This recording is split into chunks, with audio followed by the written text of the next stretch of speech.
Novak, welcome back to the Australian Open. We just had an interview where they reminded you that 20 years ago it was your first time here. How does it feel to be back with 10 titles?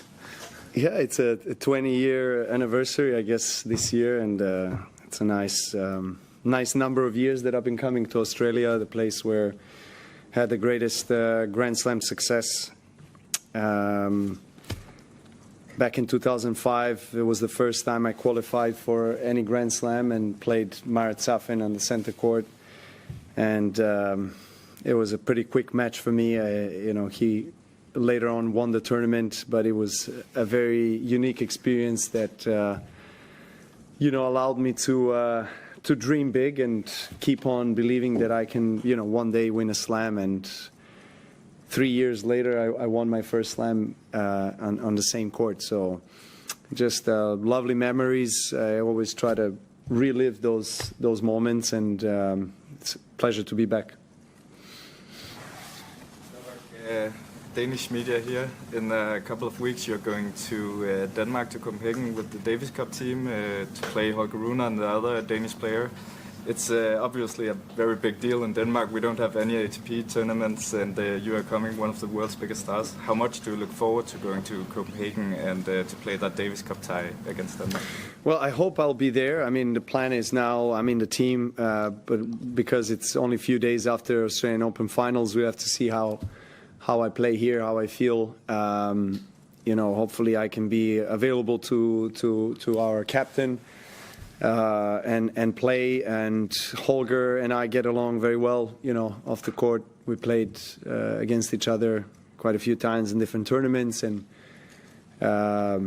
obviously great for Denmark sport and for Denmark tennis that Holger, is there and is doing well last few years, and it's climbing up the rankings and working his way to have even better career in the future. So he actually sent me a photo of the arena because he was playing with Ruud, one of the exhibition matches a few weeks ago.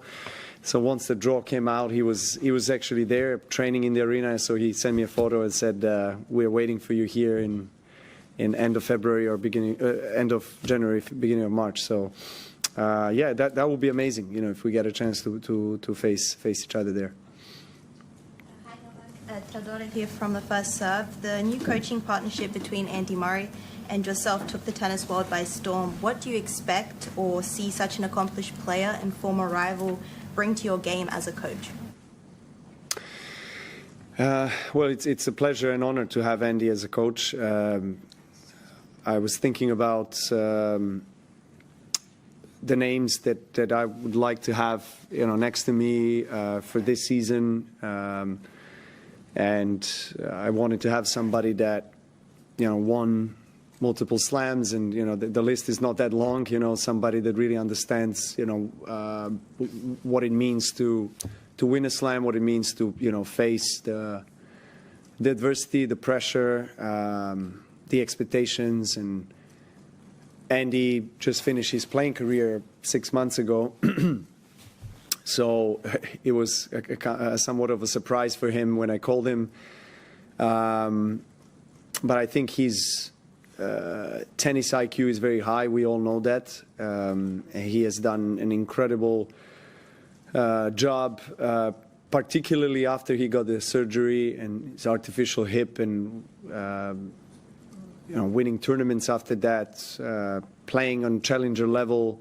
Someone that is a legend of the sport, and just showing everyone what it means to be a champion in a real sense of that word. So he's really has inspired myself and a lot of people around the world. And I think that his unique perspective on my game is the fact that he has played me for 25 years. First time we faced each other was when we were 12 years old. So he knows the evolution of my game, I guess the weaknesses and strengths of my game. He also knows the game, the tennis game of the biggest players in the world right now, because he has just recently retired as a player. So he was practicing and also playing against all the best guys in the world up to recently. So he's I guess, up to speed with what's happening on the tour. So, we're just still getting to know each other on the court. We spend, 8 days in the preseason period, and now last 4 days here in Melbourne. And, it gives me motivation, inspires me really to be spending time on the court, and we communicate a lot. We talk about a lot of different things. He's trying to understand me on different levels, speaking to other team members that know me better, and so he's very meticulous. He's very dedicated, professional. So so far I've been enjoying this collaboration. Yeah. Jackson from Tennis Australia. You've obviously had so much success here, it goes without Yeah. saying. I'm going to ask one of those cliche questions, but if you had to pick one moment over your 20-year time here, what would be your best memory or your favourite memory here at Melbourne Park? I guess the first time is always the most special one. So winning 2008. My first slam here overall first slam in my career, and first slam here in Australia, and then probably the last slam I won here in 23. Each win is special and unique in its own way. So it's kind of hard for me to pick, but if I have to, it would be the first and the last one. From Channel 7. No, sorry. Yes. Ayush from Sportskeda India. So you had a teenager last year in the first round, Dino. He was a tough opponent. He gave you a tough challenge. You are up against another teenager this year, Nishesh. Any comments on how do you see him as an opponent? And But to be honest, I don't know much about him. I watched him play yesterday, actually, for the first time. I think he's playing semifinals of New Zealand tournament now. So, I saw that he's very quick. He's a very talented player. He's got great hands. He's very dynamic. He can, serve well his spots and just, very complete game overall. It's going to be his, I guess, first time in,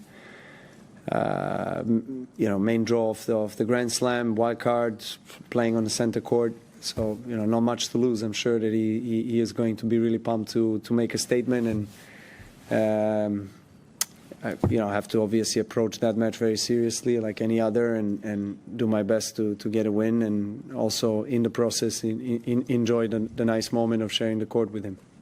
Ellen. You talked about still kind of getting to know Andy now on a different level. I just wonder, is there anything in particular you've learned about him that's new, or anything that surprised you about Andy as a coach? Well, we still are at the very beginning of the partnership as a coach-player. So we just spent 10, 12 days together, pre-season and here in Melbourne. We still haven't had any official match where he's coaching me, so that's going to be...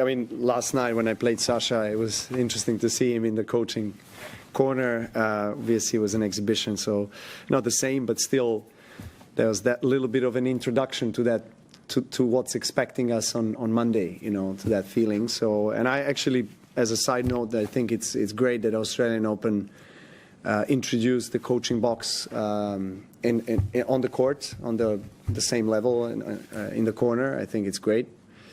That's where Andy and the coaching stuff will sit. So I'm excited to start a tournament with him. As I said a few minutes ago, there's a lot of communication about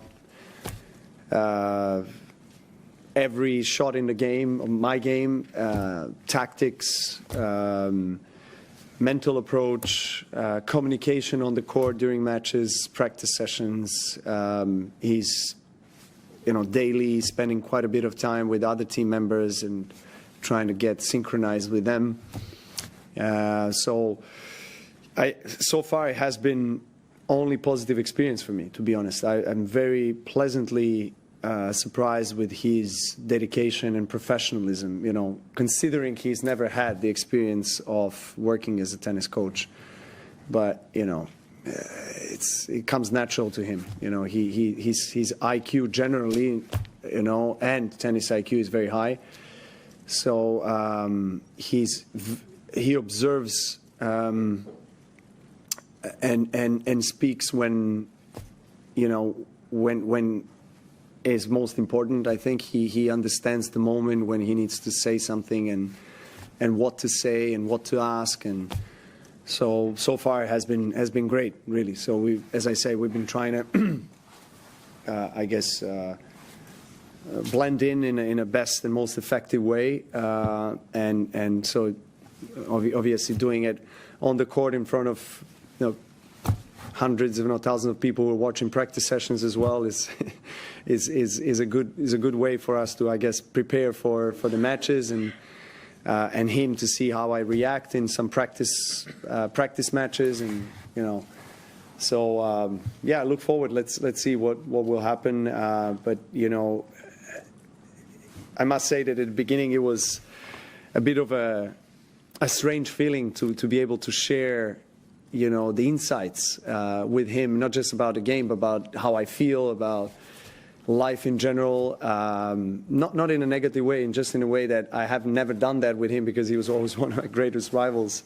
So we were always kind of hiding things from each other, but now it's all cards are open on the table, and that's what he demands, and I am 100% supportive of that kind of communication method where you share everything, and so because that's the best way for him to understand you and to actually help you in whatever way he can. We have time for one more, then. Just wanted to ask about Reilly Opelka, who I know you just played recently in Brisbane. I was talking to him, and he was actually saying that he would send him some messages while he was off the tour for quite a while, recovering, and just it meant a lot to him. So I'm just wondering about what made you want to reach out to him, and then also, I guess, your recent experience of him as an opponent. I love Reilly. I think he's such a great guy. I mean, I've actually appreciated a lot his support over the years. He's been saying a lot of nice things in the media about me, and giving support on social media, you know, when I was facing some difficulties. So I try to be supportive of him and the couple of years of the injury struggles that he had, and I love his personality and his interest for art and, you know, different things than just sports. So I don't appreciate him beating me in Brisbane, but you know, he just played an amazing match, and it was great to see him playing so well. I actually met him yesterday and asked him about his back, because apparently that's bothering him now. So not easy for a guy who is 6, 10, 11, you know, to